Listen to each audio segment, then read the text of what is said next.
আমি আবার একটা শুনতাম আমার সন্তান। মায়েরা ফেললি পোলাডারে, মারার সময় বা মারার আগে একবারও চিন্তা করস নাই তোকে মারার পর তোদের লাইফটা কোথায় যাবে, তোদের কি অবস্থা হবে? আমার সহ মারা লাইতো, আমি বাচ্চা থেকে গেলাম, আমার সন্তান যদি না থাকে আমি বাচ্চা থেকে গেলাম।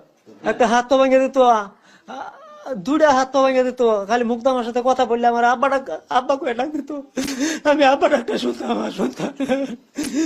আমার যারা আমার সন্তানকে হত্যা করছে, আমার ছেলেকে হত্যা করছে, তাদের আমি দৃষ্টান্তমূলক শাস্তি চাই। যতদূর দেখলাম এই সেই সদ্য ওমরা হজ পালন করে আসা দুজন সুশীল নারী, যারা কিনা একটি হাসির কারণে একটি ছেলের জীবন কেড়ে নিল। শুধু একটি ছেলের জীবন না, এই ছেলেকে হত্যাকাণ্ডের সাথে যতগুলো লোক জড়িত ছিল তাদের জীবনটাও তো অলরেডি হেলে চলে গেছে। তাদেরও মৃত্যু অনিবার্য, কারণ আইনের আওতায় আসলে তাদেরও ফাঁসি অথবা যাবজ্জীবন হবে। একটি ছেলেকে মারতে গিয়ে 10টি জীবন নষ্ট করিল। তাহলে আপনারা যদি আর পিছনে জড়িত থাকেন আপনাদের কি করা উচিত?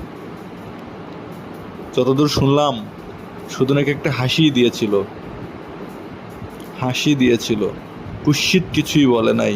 আর সেই হাসিটাও নাকি আপনাদের দেখে দেয় নাই, নিজেরা বন্ধুদের সাথে আড্ডা দেওয়ার সময় হাসতেছিল, আর আপনারা ধরে নিয়েছেন আপনাদেরকে একদম শেষ করে ফেলে দিয়েছে হাসির মাধ্যমে। আহা, কি বিচার, কি বিচার, কি বিচার!